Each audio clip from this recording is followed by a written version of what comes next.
that. Per, I'd love to come to you and find out a bit more about, from your kind of perspective and understanding a bit more in terms of the science. What do you Hmm. think is going on here? Well, I may start by just stressing that fatigue is a feeling, as pain and fear, and that's obvious. It's that they are feelings, and they are subjective, of course, and they are real. But the cause of a feeling may be misattributed, but the feeling itself is not in question. And because we give meaning to our experiences, meaning can also change. And by meaning, it's like Katie tried to find meaning. What does this really mean? By all this futile search for some cause, some biologic cause mainly. This endless search for finding the Holy Grail. Do you know, I think that's fascinating to think of fatigue as a feeling rather than an energy deficiency. Can I ask though, I mean, how does this relate to biological findings? For example, changes in mitochondria. Findings like inflammation, mitochondrial changes may be associated with fatigue, but they are not the feeling itself. They are totally different phenomena. And when these things are mixed up and talking like inflammation is the same as fatigue, then you get in trouble. Actually, I think that is fair to say. I really looked at the literature. No biological factor has been shown to be both necessary and sufficient for the experience of fatigue. There are all kinds of associations, and the research is usually quite poor. And when you try to do it more stringently, then you come out that I think this statement is true. And then, of course, these feelings, we know that without the brain, no feelings. That's self-evident.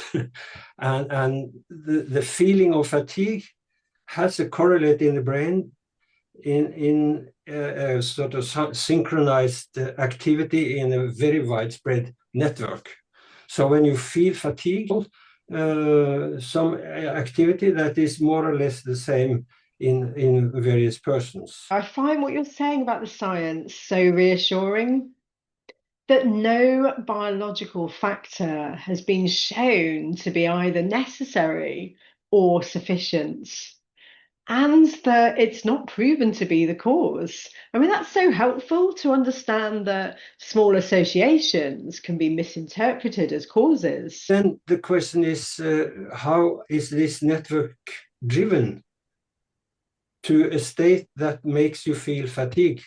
And then we very easily get onto the biological trail, because we are all familiar with the fatigue occurring during infections like the flu, and therefore it's understandable that when we feel unusually tired without an obvious cause, we ascribe it to something wrong in the body, and we start this search. Nevertheless, we know input from the body is not necessary. We can, for example, experience excruciating pain without any input from pain receptors in the body. And we may feel exhausted without foregoing physical activity, inflammation, or infection, as probably in your case, Louise.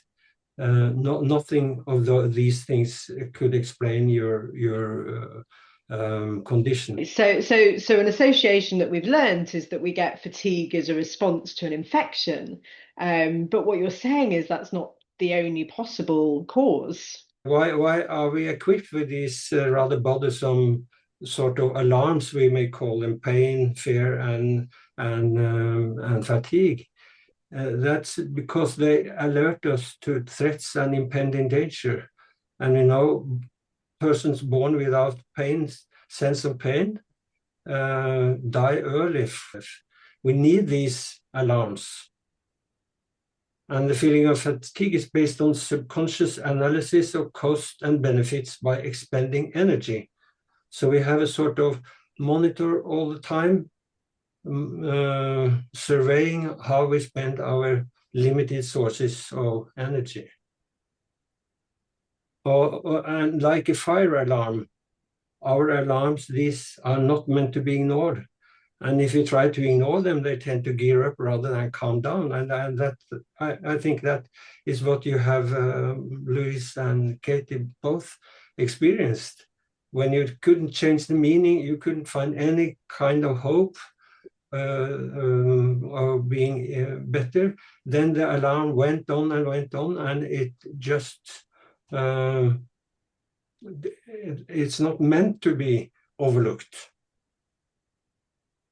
And I think that's really interesting. And a key point, I guess, for our listeners is that we do need to listen to the alarms or they will continue, but that we may need to interpret those alarms differently. And if you continue the comparison with the fire alarm, you may note that fire alarm is started by instruction from, we have a smoke detector in the roof. And this smoke detector is very simple, and it acts on the premise that no smoke without fire.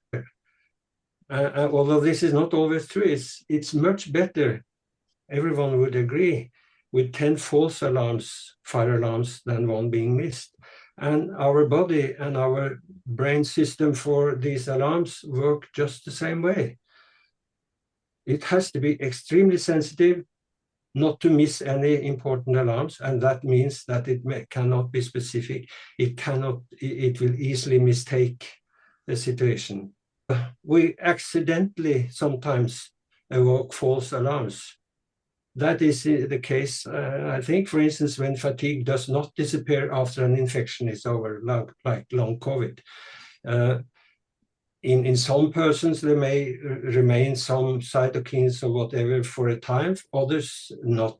So that is really not an explanation. For some, it's just bad luck that this fire alarm didn't understand what was going on. It didn't understand that healing was going on.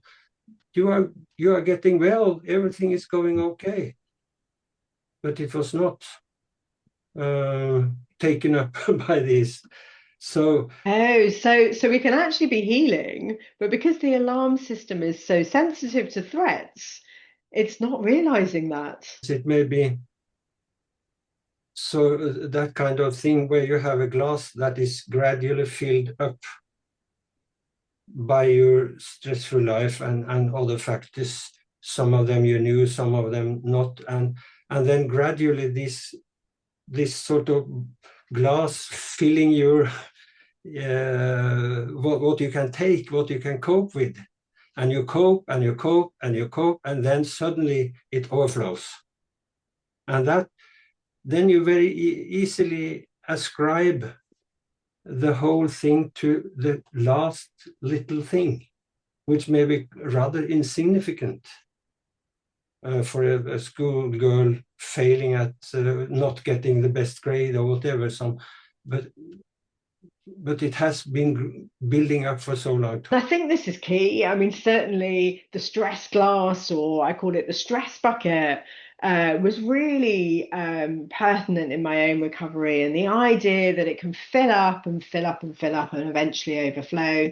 And I think it's really easy to ascribe a particular event, such as getting a virus, for example, to the illness, when that might have just been the final straw. So how do people get better? The first thing is to understand the meaning this person gives to the symptoms. And the meaning in this connection is, then you find it by asking questions like, have you hope for ever being better? No, because you have been told this is chronic, there is no cure, we don't know the reason, we have to wait for more research, biological research, and the best is not to do anything. And have you hope of ever being better? What do you think is the cause of your symptoms that you have been looking for all around, not finding anything, while the symptoms just increase and make you suffering more and more.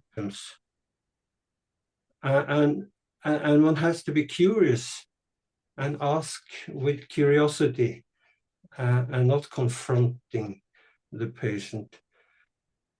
And is the cause something completely outside your control? Of course, that is the feeling you have. You're helpless. You have no control. What do you think of the future? What do you think will happen? And of course, in the state you both were in, the future looks very grim because you have no hope. Oh, so yeah, I mean, meaning and hope. I mean, being told that there is no cure and that you have to wait for a biomedical cure, I mean, that is just soul destroying. And I think it just leaves people feeling both helpless and hopeless. Many people get well. It may take time. It may require that we talk and that you do something yourself, but there is hope. And without hope, why spend any effort if you have no hope of success? And then comes the problem then that the symptoms, since they are warnings of serious threats, lead to behavior aimed at reducing the suffering, as you were told, both of you, I think, Louise and Katie. You must save your energy. But the problem is not that you have energy, but the alarm system tells you that you are depleted. But actually, you have energy.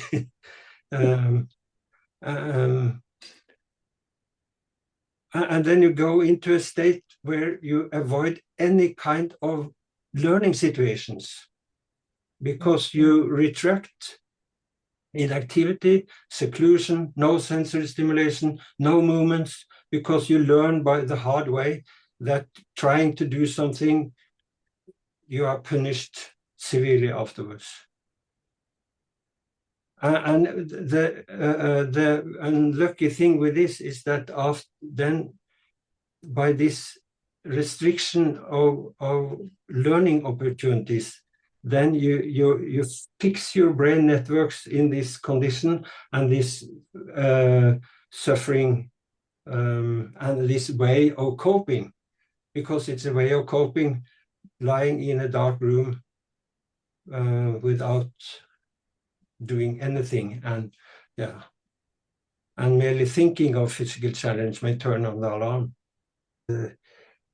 The hard thing is that the healing process, and I hope you think you would agree, is a learning and unlearning process.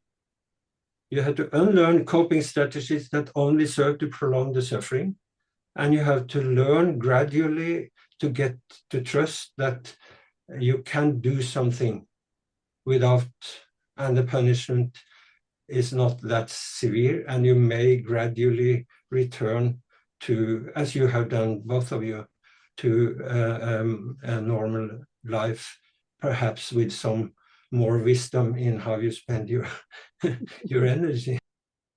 So, if I may recap from the things that you've talked about, things that stand out for me as really key is the fact that if you view fatigue as a feeling, then it can change that entire meaning because you no longer have to look for a purely biological cause. And as you said, the problem is not that you don't have energy, but that the alarms tell you that you're depleted. But in actual fact, you do have energy. It's just that the alarm is warning of a different threat. But then the problem, as you say, becomes that our behavior gets adapted with this belief in mind. And then you get really stuck with everything. Even the thought of physical activity can start to set off the alarms. And so, in order to get well, we have to unlearn what we've learned as a coping mechanism and do something different.